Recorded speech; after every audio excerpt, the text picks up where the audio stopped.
Hay una mujer en esta historia que hizo reír a todo México durante 40 años. Que llenó cines, que vendió millones de boletos, que se convirtió en un símbolo tan grande que 3 generaciones de familias mexicanas crecieron con su cara, con su voz, con su manera de mirar el mundo. Y hay algo que esa mujer nunca contó. Algo que guardó durante décadas con la misma precisión con que lo guardaba todo. Algo que involucra a un hombre que todo México conoce, hijos que nacieron y desaparecieron, vestidos que ocultaban más de lo que nadie imaginó, y un silencio tan perfecto que ni la muerte lo rompió del todo. Esto no es la historia de la India María que te enseñaron a querer. Es la historia de lo que había detrás. Su nombre real era María Elena Velasco Fragoso. Nació el 17 de diciembre de 1940 en Puebla de Zaragoza, en la colonia Tierra y Libertad, una de las zonas más pobres de la ciudad. Tierra y Libertad. Ese nombre dice todo sobre el lugar donde nació y sobre la distancia que había entre lo que ese nombre prometía y lo que la gente que vivía ahí realmente tenía. Su padre se llamaba Tomás Velasco Saavedra. Era mecánico ferroviario. Manos callosas, salario de obrero, una familia que vivía con lo que alcanzaba y nunca sobraba nada. Su madre, María Elena Fragoso Peón, venía de Acámbaro, Guanajuato. Era la clase de mujer que sostiene una familia entera con voluntad cuando el dinero no alcanza. No eran pobres de los que aparecen en las estadísticas como clase baja. Eran pobres de verdad. De los que saben exactamente cuánto cuesta cada cosa porque cada cosa tiene un costo que se siente. Y entonces el padre se enfermó. Una infección. En esa época, sin los antibióticos ni los avances médicos que hoy damos por sentados, una infección era prácticamente una sentencia. Tomás Velasco Saavedra murió cuando María Elena era adolescente. La dejó sin sustento, sin amparo, sin la figura que se supone que protege a una familia de lo que viene después. Lo que vino después fue la Ciudad de México. La madre tomó a sus hijos y se mudó a la capital. No por elección. Por necesidad. En Puebla no había trabajo suficiente para una viuda con hijos. En la capital al menos había posibilidades. Al menos había algo a que aferrarse. María Elena tenía que trabajar. No había alternativa. La escuela quedó atrás. Estudió algo de comercio, lo indispensable para conseguir empleo. Pero su destino no estaba en ninguna oficina. Estaba en un escenario. Y ella lo sabía desde antes de saber cómo llegar hasta ahí. Tenía 15 años cuando consiguió trabajo como segunda tiple en el Teatro Tívoli. Segunda tiple. La fila de atrás del cuerpo de baile. El escalón más bajo del espectáculo profesional en una ciudad donde el espectáculo era una industria con jerarquías tan rígidas como cualquier otra. El Tívoli era teatro de revista. Humor subido de tono mezclado con baile y música. No era glamoroso. No era respetable según los criterios de la época. Pero era un peldaño. Y María Elena lo pisó con la determinación de quien sabe que solo existe una dirección posible. Hacia arriba. De ahí pasó a los ballets de Ricardo Luna y José Luis Hurtado. Perfeccionó su técnica. Aprendió coreografías más elaboradas. Su cuerpo se convirtió en su instrumento más preciso. Era joven, atractiva, de figura pronunciada, exactamente lo que los teatros de revista buscaban. Y entonces llegó el Teatro Blanquita. El Blanquita era el templo del espectáculo popular en la Ciudad de México. Resortes, Mantequilla, Medel, Palillo, Clavillazo. Los nombres más grandes de la comedia desfilaban por ese escenario. Y las mujeres que los acompañaban, las vedettes, las bailarinas, las actrices de sketch, eran parte fundamental del espectáculo. María Elena llegó como bailarina. Y demostró rápidamente que era mucho más que un cuerpo que se movía bien. Sabía cuándo marcar una pausa. Cuándo soltar un gesto. Cuándo mirar al público de determinada manera para provocar la carcajada exacta en el momento exacto. Los cómicos del Blanquita lo notaron y empezaron a incluirla en sus sketches. Ya no solo bailaba. Actuaba. Hacía de Patiño, el personaje de apoyo que recibe los golpes para que el protagonista luzca. Y era brillante en eso. Pero mientras trabajaba en el Blanquita, María Elena hacía algo más. Algo que la separaba de todas las demás chicas que pasaban por ese escenario y que se conformaban con lo que había. Estudiaba actuación con Carlos Ansira y Dimitri Sarts, dos de los maestros más respetados del teatro mexicano. Dirección cinematográfica con Ludwig Margules. Guionismo con Xavier Robles y Raúl Figueroa. No era una improvisada. No era una vedette agraciada por la suerte. Era una mujer que se preparaba metódicamente para una carrera que ella misma estaba trazando, aunque todavía nadie más pudiera verla. Y fue en el Blanquita donde conoció al hombre que cambiaría todo. Se llamaba Vladimir Lipkiss Sassan. Origen ruso. Nacido en una familia judía que había huido de la persecución, que había pasado por Argentina antes de llegar a México, donde adoptó el nombre artístico de Julián de Meriche. Era actor, coreógrafo, director artístico. Era varios años mayor que ella. Y dirigía el recién inaugurado Teatro Blanquita. El jefe de María Elena se convirtió en el amor de su vida. La relación fue intensa desde el principio. Él vio en ella algo que iba mucho más allá del talento para el baile. Vio ambición. Vio inteligencia. Vio a una mujer que no se conformaría con ser corista toda su vida. Y ella encontró en él lo que necesitaba desesperadamente. Estabilidad. Orientación. Un hombre que conocía el espectáculo desde adentro y que podía guiarla hacia donde ella quería llegar. Se casaron. Tuvieron 2 hijos. Iván Lipkiss, que se convertiría en productor y director de cine. Y Eugenia Lipkiss, conocida artísticamente como Goretti, que sería actriz, guionista y productora. Los 2 hijos seguirían los pasos de sus padres y trabajarían junto a María Elena en sus películas. La familia se transformó en un equipo de producción. Años después, cuando le preguntaban por su esposo, María Elena decía algo que revelaba mucho más de lo que parecía. Mi marido valía oro. No voy a mentir y decir que era el hombre perfecto, pero era el amor de mi vida. Esa frase. No era el hombre perfecto. ¿Qué imperfecciones reconocía sin detallarlas? ¿Qué ocurría detrás de las puertas cerradas de esa relación? Nadie lo sabe con certeza porque María Elena Velasco fue una de las mujeres más reservadas del espectáculo mexicano. Protegía su vida privada con una fiereza que contrastaba completamente con la personalidad abierta y estridente de su personaje. Y la muerte llegó antes de que cualquiera pudiera hacerle las preguntas correctas. El 27 de julio de 1974, Vladimir Lipkiss, Julián de Meriche, murió. María Elena quedó viuda.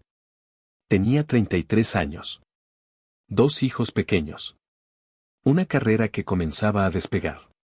Y un vacío que nunca volvió a llenar con otro matrimonio. Nunca volvió a casarse. Nunca tuvo otra pareja oficial, o al menos eso fue lo que el mundo creyó durante décadas. Porque lo que el mundo ignoraba, lo que nadie fuera de un círculo muy reducido conocía, es que la vida sentimental de María Elena Velasco después de la muerte de su esposo no fue exactamente el desierto romántico que ella quería hacer creer. Había alguien más.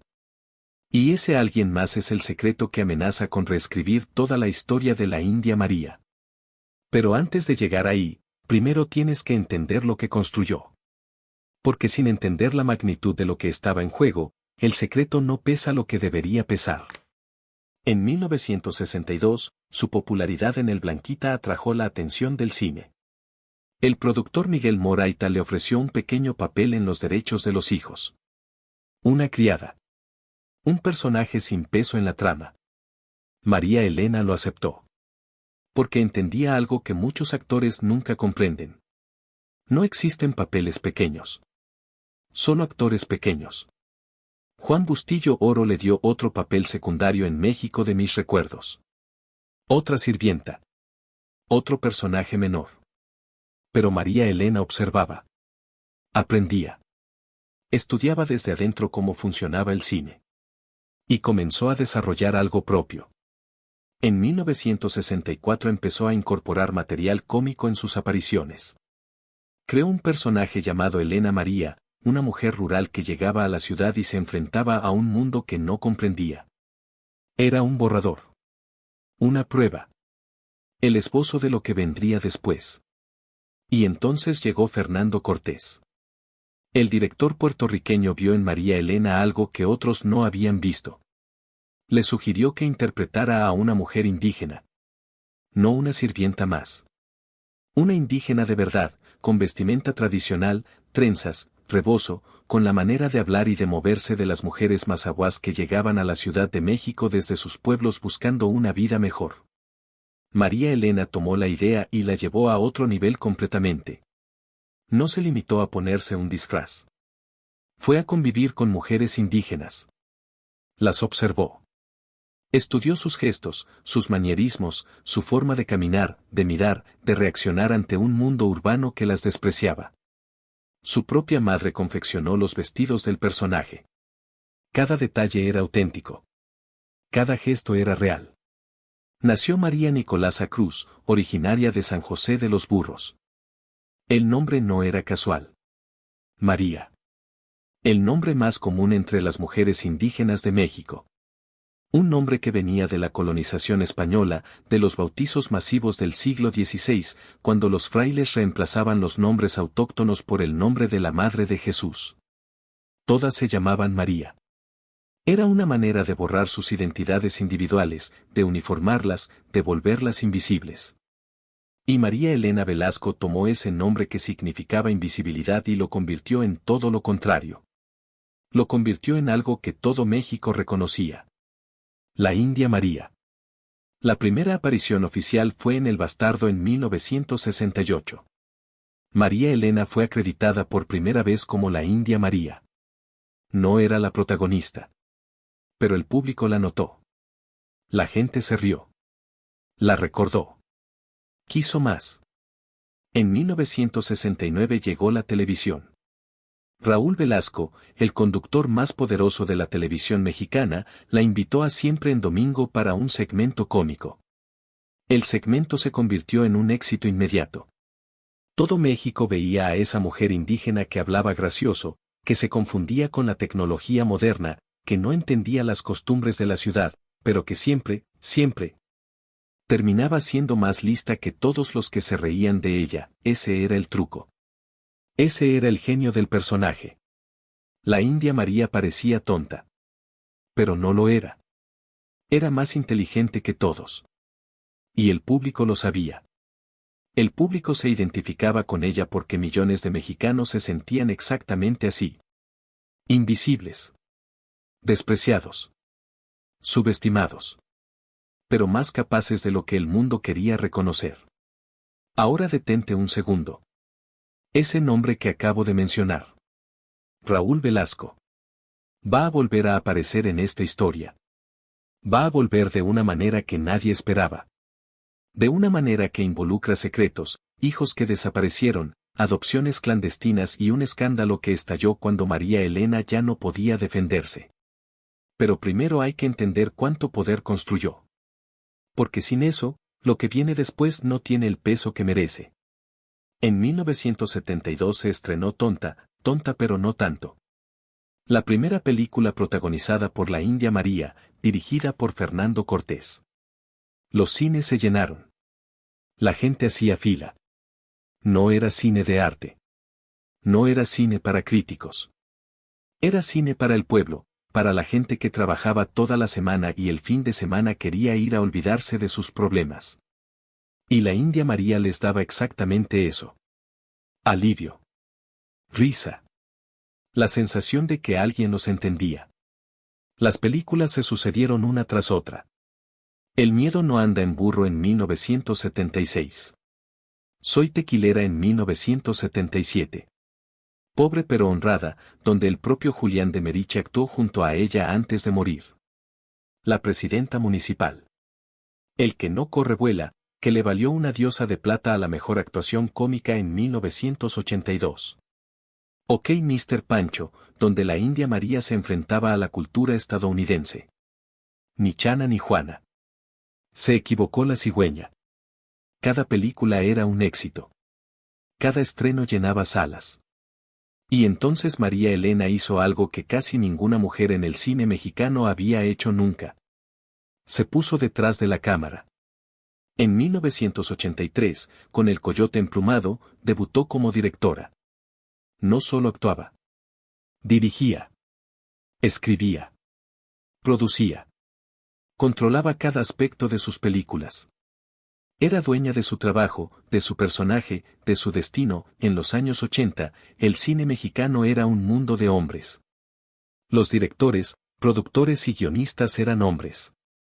Las mujeres actuaban, sí. Pero no controlaban. María Elena Velasco rompió ese molde sin pedir permiso y sin disculparse por haberlo roto. La productora familiar se llamaba Producciones Vladi. El nombre venía de Vladimir, el nombre real de su esposo fallecido. Incluso en el negocio, María Elena honraba al amor de su vida. Cada película producida bajo ese sello era un homenaje silencioso al hombre que la había apoyado cuando ella era apenas una bailarina con grandes sueños.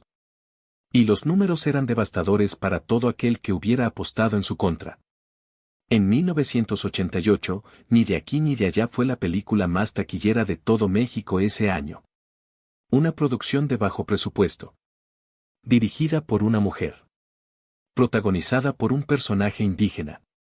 Superando en recaudación a todas las grandes producciones de la industria. Eso era un terremoto. Eso desafiaba todas las reglas del negocio cinematográfico. Pero el éxito tiene un precio. Y el que María Elena pagó fue alto. En algún momento de finales de los 70, fue vetada de la televisión mexicana. Prohibida. Censurada. Borrada de las pantallas. La razón fue un comentario.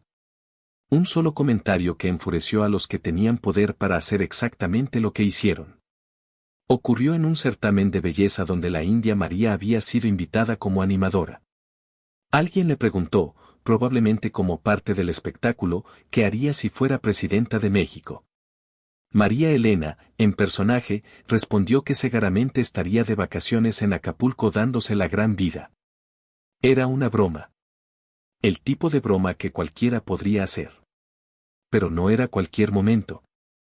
Era el sexenio de José López Portillo. Un presidente conocido por su estilo de vida ostentoso, sus gastos excesivos, sus vacaciones de lujo mientras el país se hundía en una crisis económica que destrozaría a millones de familias mexicanas. La broma de María Elena no era inocente. Era una crítica directa al presidente disfrazada de chiste de la India María. Y el presidente no se la perdonó. Una llamada telefónica. Eso fue todo lo que hizo falta.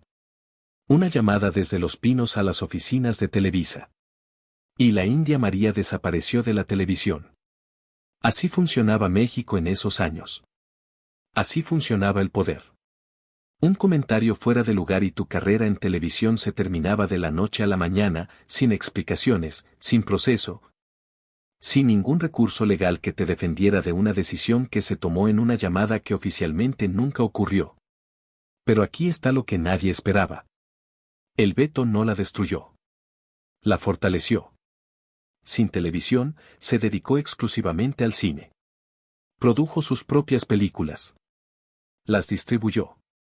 Las llevó a los cines de todo el país y de toda América Latina. Y las salas siguieron llenándose. Piensa en lo que eso significa. En los años 80 la televisión mexicana era Televisa. Televisa era todo. Si no salías en Televisa, no existías. Los actores ausentes de sus pantallas no llenaban cines.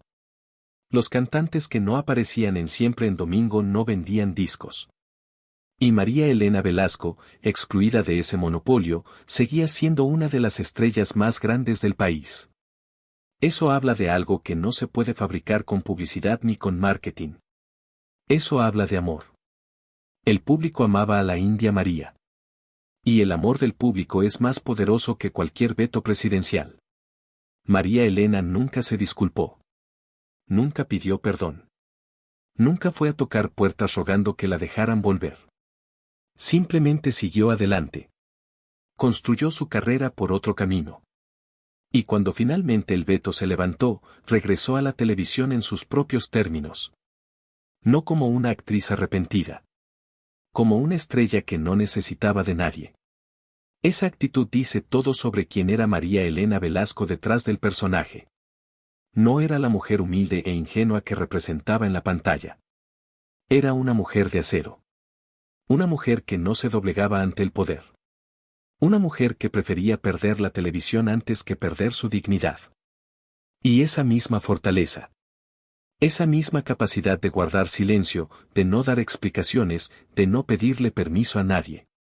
Es también la que le permitió guardar secretos durante décadas. Secretos que habrían destruido carreras menos sólidas que la suya. Secretos que involucran nombres que todo México conoce. Ahora hay que hablar del dinero. Porque la historia económica de la India María es casi tan fascinante como la de sus secretos, y entenderla es necesaria para comprender por qué ciertos secretos tenían que permanecer secretos. Entre las décadas de los 70 y los 90, sus películas estuvieron entre las más taquilleras del cine mexicano de manera consistente.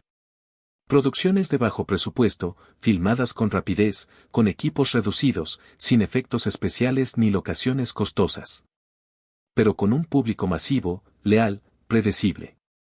Cientos de miles de personas pagando su boleto, multiplicadas por decenas de salas en todo el país.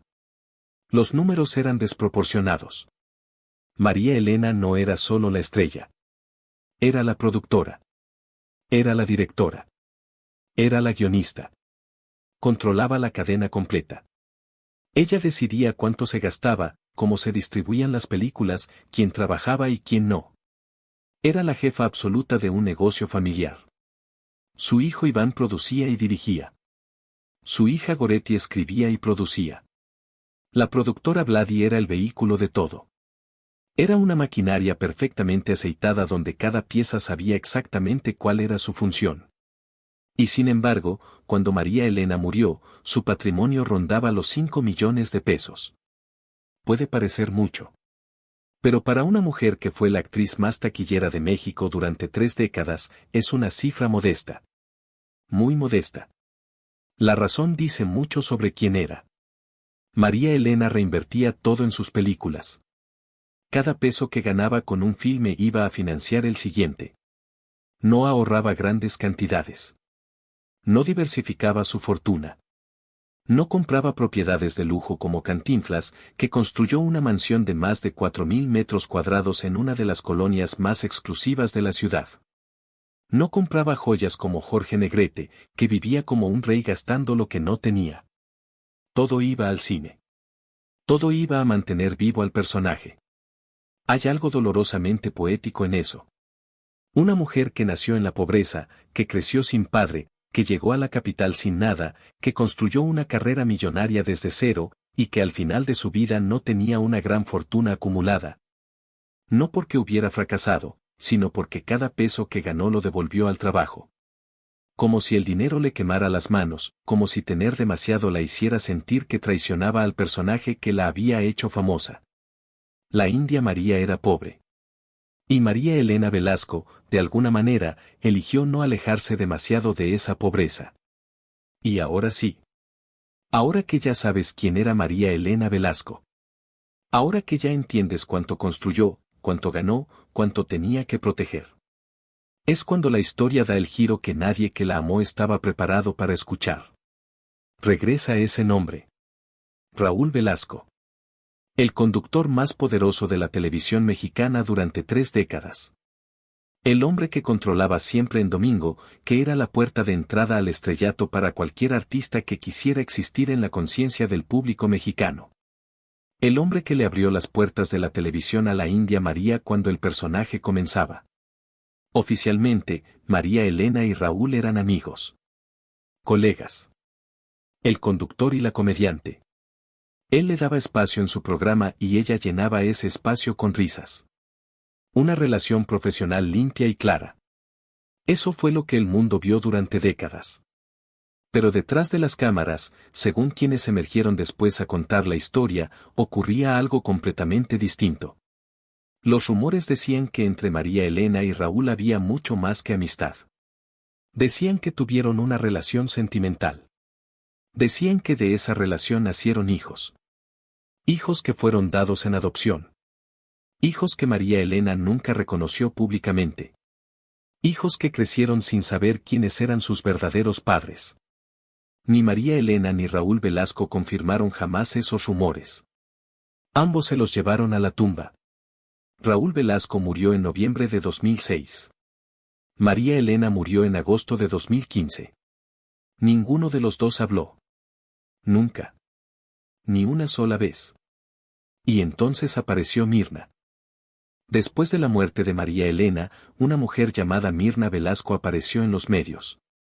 Mirna tenía 50 años. Vivía en Los Ángeles, California. Y dijo algo que sacudió al mundo del espectáculo mexicano. Que ella era hija de María Elena Velasco y Raúl Velasco. Que la habían entregado siendo bebé a una empleada doméstica que trabajaba para María Elena.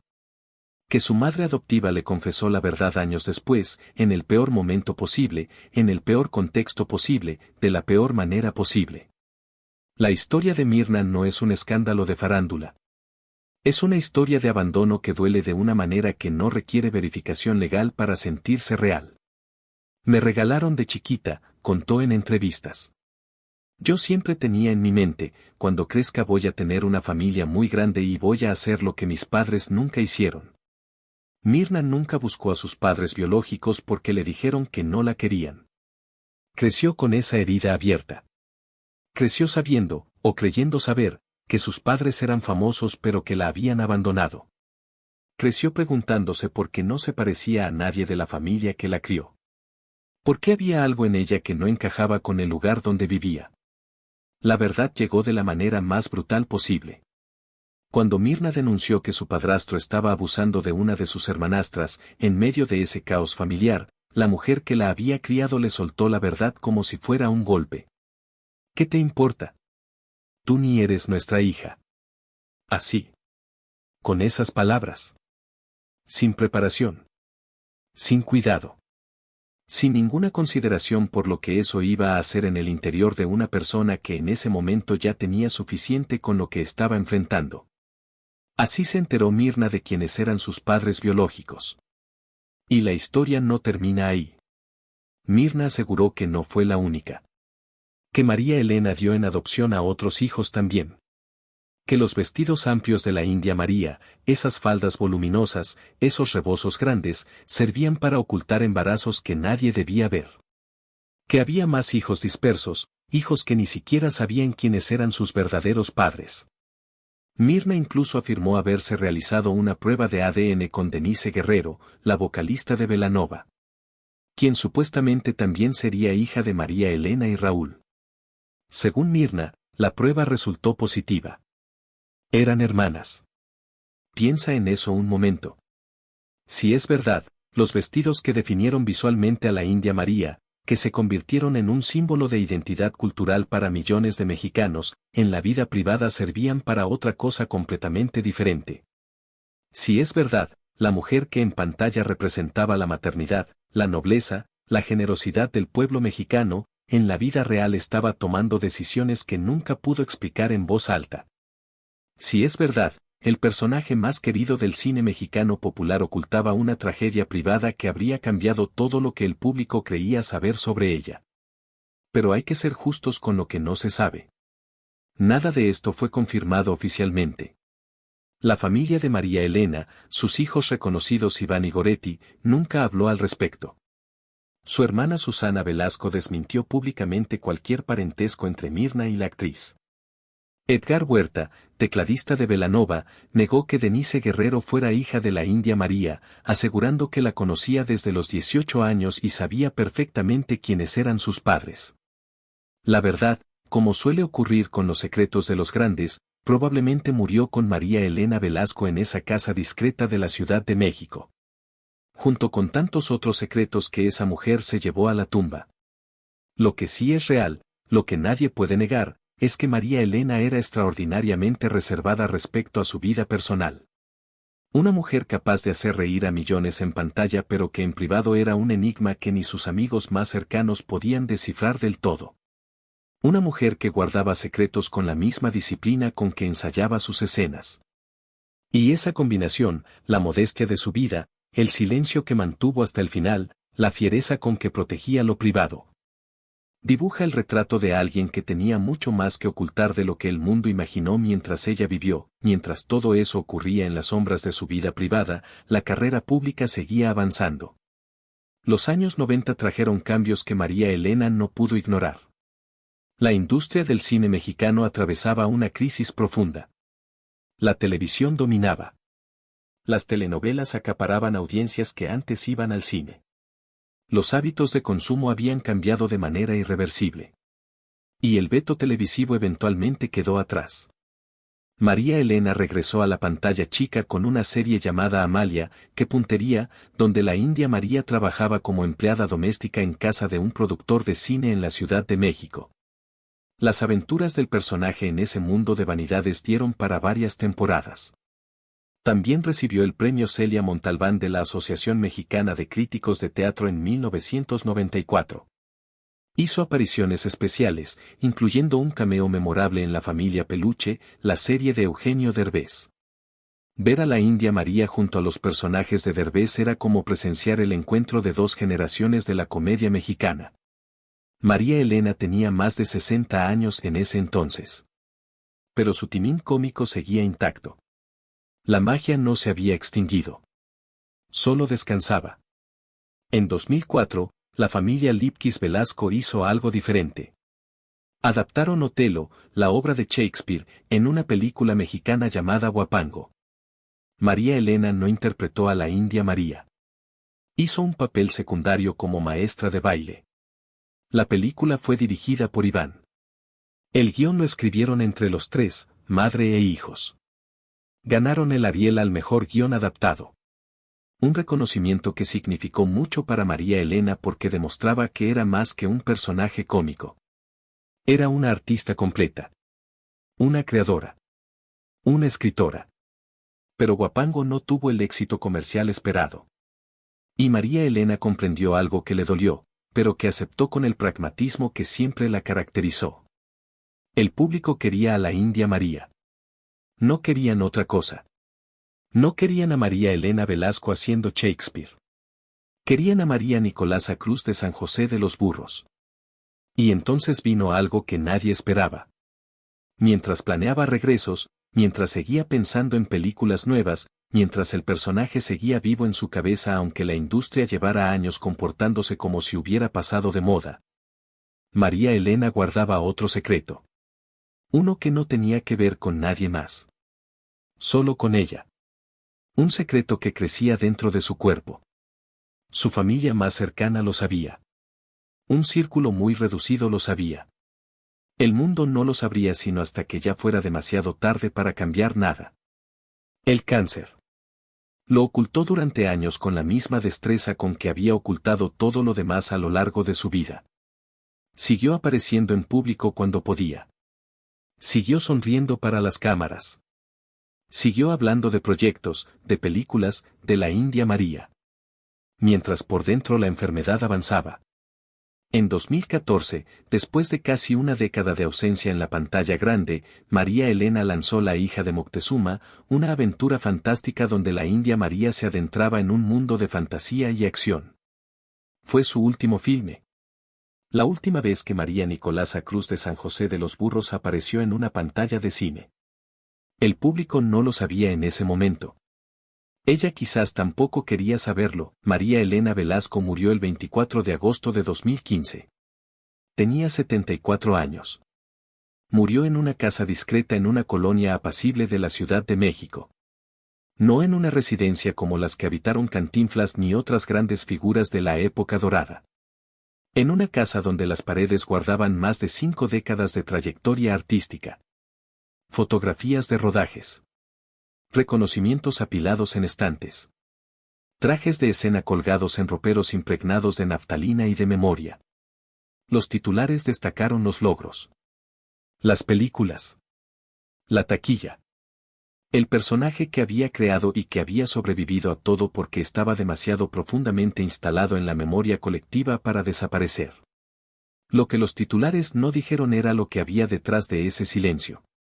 La historia de una mujer que llegó a la Ciudad de México sin nada y construyó algo que nadie le dio, que se lo arrebató a una industria que no estaba diseñada para que alguien como ella llegara tan lejos. que pagó el precio de esa autonomía con años de exclusión y con secretos que nunca pudo contar en voz alta. Que guardó dentro del cuerpo una enfermedad como lo guardaba todo, en silencio, sin pedir permiso a nadie para hacerlo. Hay una imagen de la India María que existe en la memoria de todos los que la vieron en la pantalla. Esa mujer con trenzas y rebozo que llegaba al mundo moderno sin entenderlo, que era subestimada por todos, que parecía perdida, que hacía reír precisamente porque todo le salía mal. Pero que al final de la historia siempre ganaba. Siempre. Sin importar lo que le pusieran enfrente, sin importar cuánto poder tenía el que se le oponía, sin importar cuántas veces el mundo le decía que no era suficiente, la India María terminaba ganando. Eso no era solo ficción. Eso era María Elena Velasco contando, a su manera, la única historia que sabía contar desde adentro. La historia de una mujer que llegó sin nada y que se negó a quedarse sin nada. La historia de una mujer que guardó sus secretos porque el mundo no merecía conocerlos. La historia de una mujer que hizo reír a millones, que los hizo sentir vistos y queridos y representados, mientras por dentro cargaba un peso que nunca le contó a nadie. Eso es lo que hace que su historia duela de una manera que ninguna biografía captura completamente. Porque la India María siempre ganaba en la pantalla. Pero María Elena Velasco, la mujer real, la mujer de carne y hueso que se inventó ese personaje una tarde en el Teatro Blanquita, pagó un precio por cada una de esas victorias ficticias que el público nunca vio y que ella nunca mostró. Y ahora que ya no puede defenderse, ahora que ya no puede silenciar las voces que dicen lo que ella pasó décadas impidiendo que se dijera, la única justicia que queda es contar la historia completa. La historia de la mujer que estaba detrás del sombrero. Detrás del rebozo. Detrás de la risa.